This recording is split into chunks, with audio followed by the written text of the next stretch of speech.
For quite some time, I was struggling with getting my kick and the bass and overall the low end to sound right in the track. And when you play this in the club, this is what happens.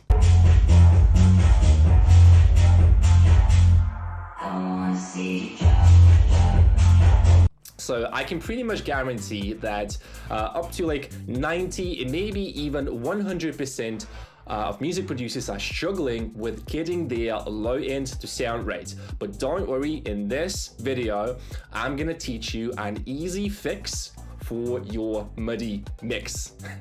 Sounds like a rhyme, right?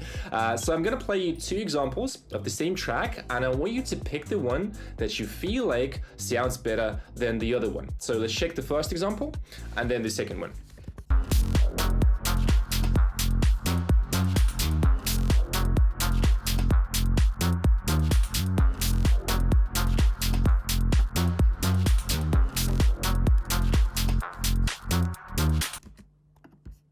And the second one.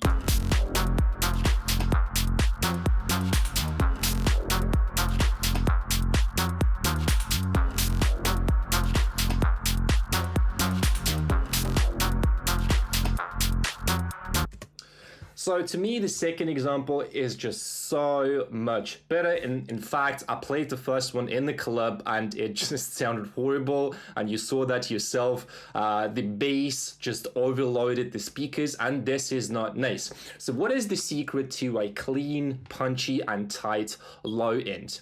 It's really simple. It's proper compression. And I'm sure a lot of you, like a lot of these YouTubers, are gonna tell you, oh, compression is ruining your mixes, which I feel like is complete BS. This is not true. If you use it the right way, it's going to improve the quality of your mix, especially the low end a lot. So this is what we're going to be talking about in this video. I'll teach you how to use compression like a pro, so your low end sounds professional in your tracks and you could easily play your own tracks in a club.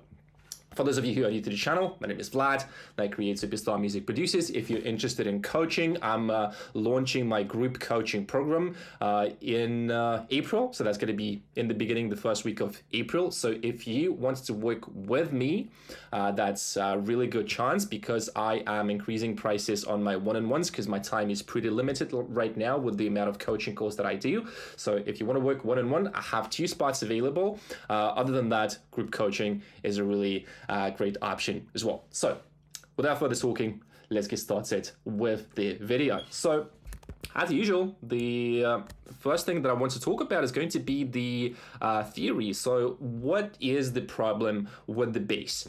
So just a little bit of physics. The length of 20 hertz is 17 meters if you are from Europe and 55 feet if you are from US, right? So that's quite a lot. And the problem is you just don't hear the frequencies, those bass frequencies in your headphones, right? So you can't really hear them. That's the problem. And that's quite often what happened to my mixes as well, is I just wasn't able to hear the problem. And you may think that it is okay until you actually go and you play the track in the club, in the car, or like in any other environment rather than your studio, right? So that is the problem. And that's a big one. A lot of people are struggling with that, like me as well. So what is the solution? Again, this leads to muddy mixes, a lot of frustration, self-doubt, and it's not nice when the bass is taking over the whole mix and makes it muddy. But don't worry, I have a solution for you, and it's actually really, really simple. So stay tuned for that. So the solution to this problem is really, really simple. It's going to be 3 steps, which we're going to be talking about in this video. So theory. First, we want to understand how bass frequencies work. We'll talk a little bit more about that as well. Then you want to make sure that you can listen to the bass properly. So that's for the monitoring. And then finally, we are going to talk about mixing techniques and specific steps that you can take to make your low end in the track to sound right. And I think it's such an important topic. And, I just want to share my latest discoveries and something that, I tried, and yeah, that worked for my mixes. So let's talk about the monitoring. I highly recommend using at least 3 monitoring systems. So in this case, it's going to be studio speakers, like monitors, right? A car speaker if you have. If you don't, not a problem. We'll talk about what you can do. And headphones. Why? Is because that's going to give you a better perception of your mix, which is really important, right? So yeah, that's basically the reason. But if you don't have it, because I don't have a car, for example, and have smaller monitors in my apartment, but those, like, it's not properly treated, and like that puts some limitations on your workflow a bit. But there's a solution. Realphones. That's a game changer. I absolutely love this plugin. So what we're gonna do right now is we will take a look at the 2 versions of the same mix, and then I will show you why this is such a powerful tool. And to me, it's been a game changer. That's probably the best plugin of 2023, for me at least, right? So we're gonna go back here, and we are going to listen to the old mix and the new mix, right? So this is the old one. We are going to listen here on Realphones. Like, it's not that bad, right? We should do like this. It's kind of okay, right? But when I start to listen to the mix,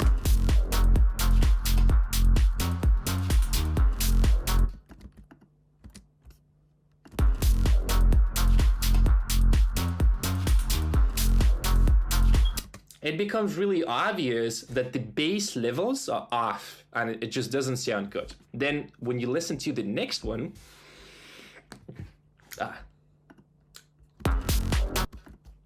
check this out. Just compare the basses.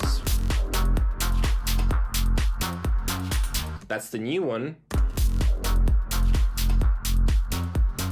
Even though it may seem like in headphones that sounds okay, in reality, it's not okay. And this is just not good. This is just not good. And when you understand this, then you have the information and you have the tools to fix that in your mix, which is really important, right? So again, let's just compare that in different listening environments. I really love the car setting here, right? If we're listening in the car, oh man, like the bass becomes a huge mess, right? So let's go to the car.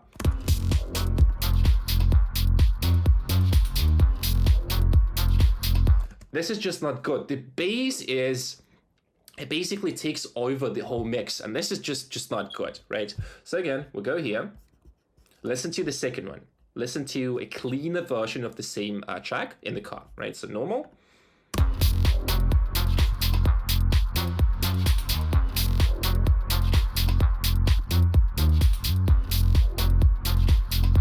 You don't want to have that much bass in your track. That's really the key here. Okay, so the next thing that I want to talk about. Okay, we talked about the monitoring, we talked about the theory. So please use Realphones. You can get a demo. This is not sponsored by any means. I use this tool a lot, like every day. So this is something that, you can trust me on that. Like, I wouldn't recommend crap, basically. So try it out. It's really amazing. 40 days for free.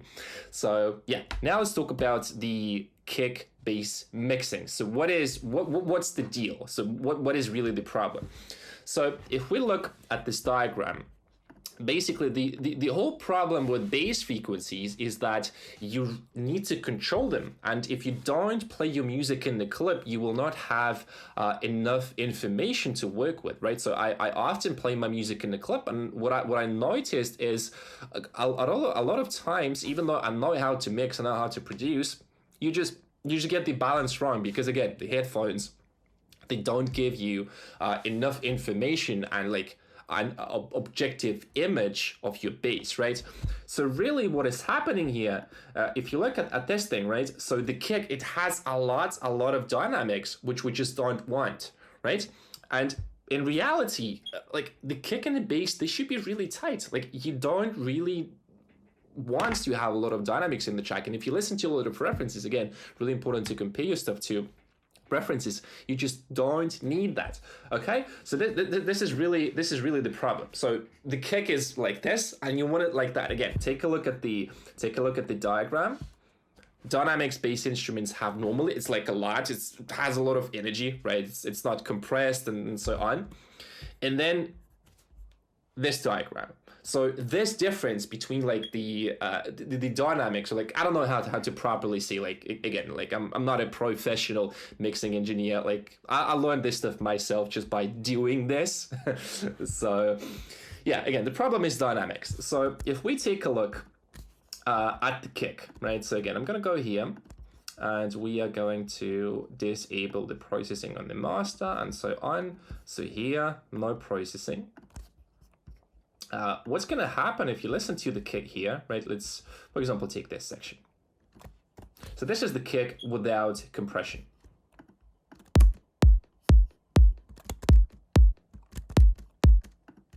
Sorry, that was with compression, right? So no EQ.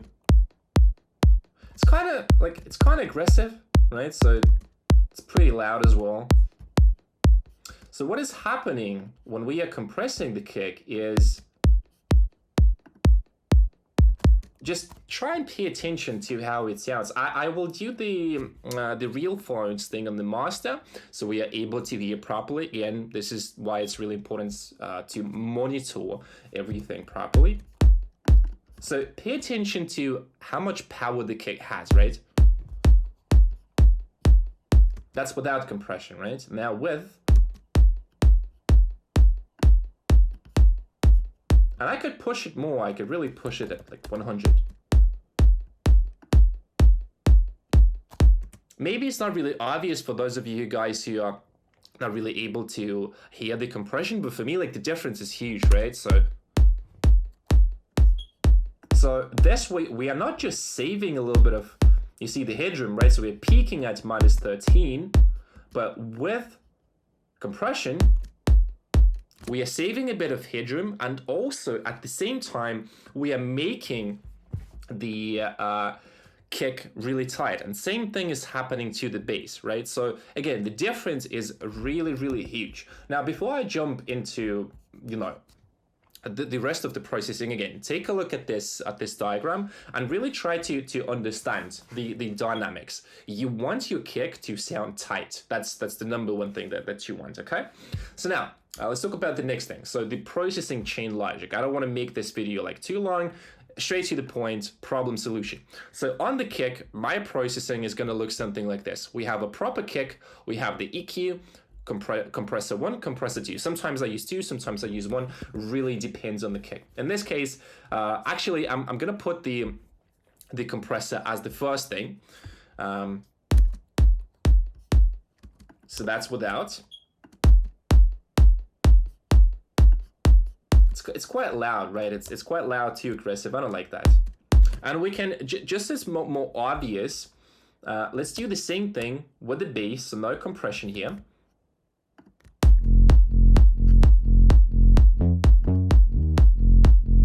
Actually, no, we need compression just so I could illustrate. Right, so you hear that the kick is not really, like, it's not really sitting that well. So once we apply compression here, and then a little bit of EQ to reduce the clicky top end, which I don't like. So even though now technically the kick like still has quite a lot of low end, in this case I do like EQ before the compressor, you can see it's now a little bit more balanced, right? It's tighter. So let's listen to the sub part of the track here. Listen to this. You see that it's not tight enough. And this is the problem. A lot of people just don't understand that you should control your bass frequencies really well, and you just don't need a lot of dynamics. That's just the simple truth, right? So again, you want to make sure, you really want to make your kick and the bass tight. So in this case, I'm using high ratios, fast attack, fast release. Again, this is something that worked for me. make sure that if you apply the same techniques, you understand the concept, you understand how to use a compressor, and so on. If you don't, we can work together on your music, right? So feel free to reach out to me, right? A bit of self-promotion in a funny way. But anyway, you can see that when I'm changing the settings of the compressor,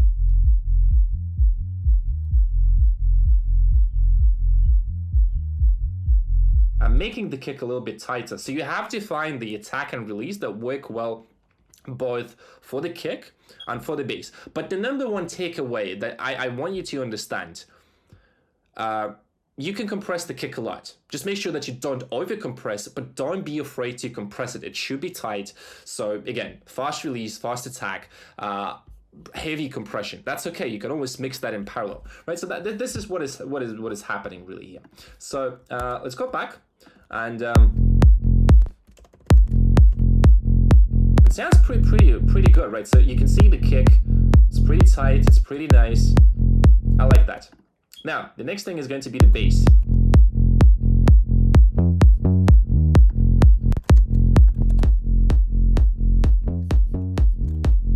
I think in terms of the balance, it's okay, but the same thing is happening to the bass, right? If I just bypass the processing here, it has too much dynamics. We just don't want that. So if I just start showing you one by one what is happening here. So in this case, I'm just compressing the sub, right? Just the sub. And I could go a bit more heavy on the bass here. And also pay attention that I'm not compensating for the gain. In this case, I'm using the compressor as an EQ, some sort of EQ, right? I don't want to auto gain too much. You still need to compensate, but I will do it later. So in this case, you see 10-to-1 ratio, fast release, fast attack. I don't need attack from my bass, right? I don't need attack from my attack and release from my bass.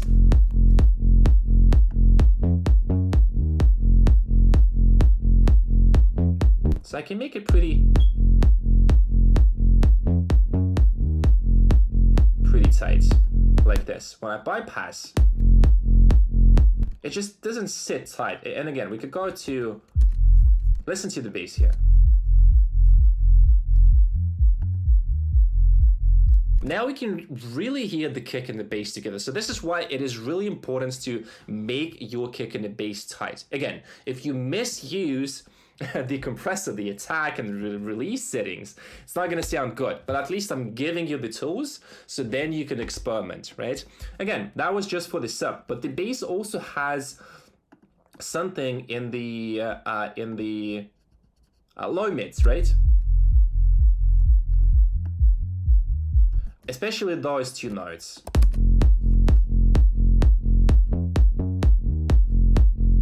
So again, really important to make sure that we compress everything here. So heavy compression, 4-to-1 ratio though, because this is like the upper part of the bass.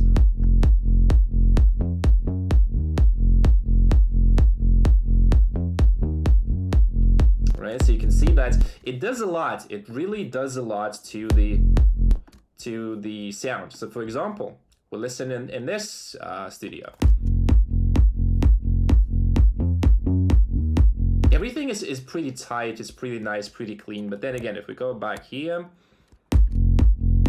you can see the bass it becomes too loud. And even if you can tell me that, if you set the levels right, it doesn't work like that. Should be the levels, should be the compression.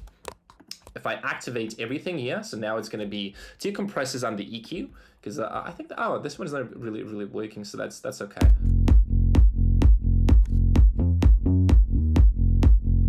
So now it sits tight, and that's the thing, right? So for the bass, the logic is the same. The only difference is we're gonna use sidechain and a couple of compressors, but the logic itself is this: make it tight, compress it heavily, and then everything is gonna be fine in your mix. Okay. So we talked about the kick processing, the bass processing. Now let's talk about the group processing and the master processing. So it is also really important to glue those two elements together. And then again, I saw a lot of people telling that, oh, you should not compress your kick and the bass together. I think this is a BS. This is BS. Just, yeah, that's it. I'm not even gonna comment much more than that. And I'm just gonna show you. I'm just gonna show you, right? So this is the kick and the bass without the group processing. It's still pretty good, right? But then what is happening here, I'm addressing the sub. And again, like you can see there are multiple layers of compression.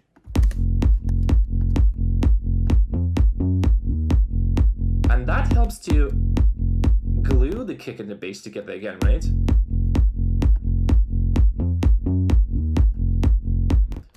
Just be careful to not like over compress, but you could always, you know, correct that later once you test your mix somewhere, right? It's okay, but it's better to compress like a little bit too much rather than having like a muddy mix in your track, right? So muddy mix in your track, what?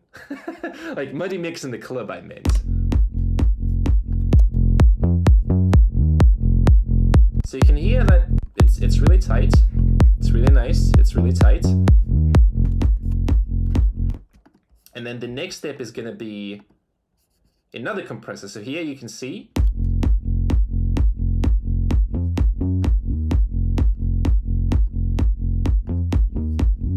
and here I think it's a little bit too aggressive, so I would just maybe 65. So everything now is nice and tight. So if we go here, I bypass the processing on the group. Still okay, right? But now with the processing, everything is so tight. Everything is nice and clean, and you can hear both the kick, and it's really stable. And if we go even to like 60,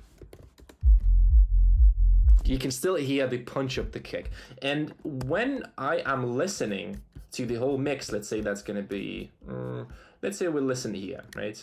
Let's listen with the rest of the instruments. Do like this.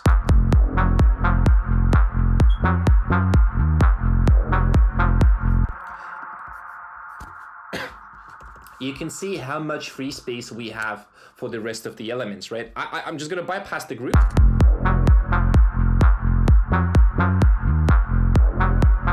It becomes flatter, it becomes more stable, right? So that's the thing that I want you to understand. Again, if we listen to those two, I think it's a little bit too quiet.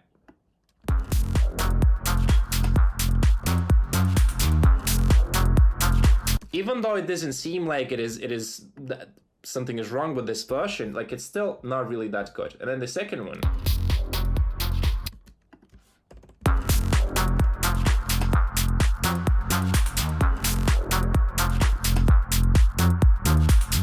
You can really feel how bass is just pushing down the rest of the instruments. Okay, so now the last thing for today. Again, I don't want to make this video too long.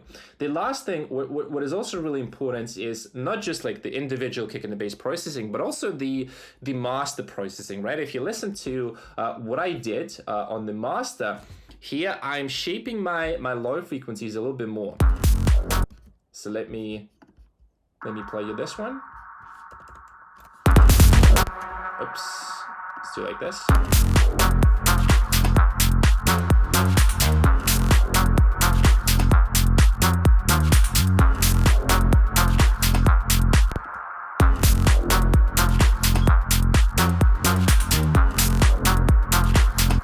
And then one more compressor, right? So which is gluing everything again.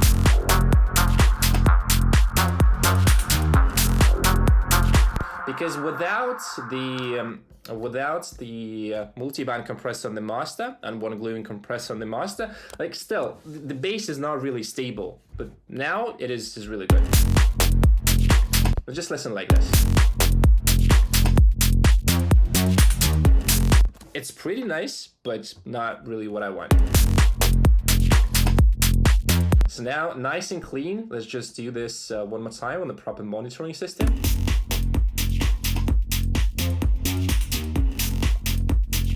And let's do without.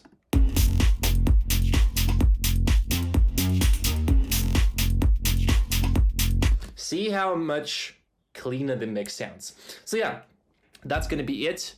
Really simple stuff, but that was like some sort of discovery for me because I was trying to fix the bass in my track, and that is the solution. So try it out. Let me know what you guys think of this video, and see you guys in the next one. So bye.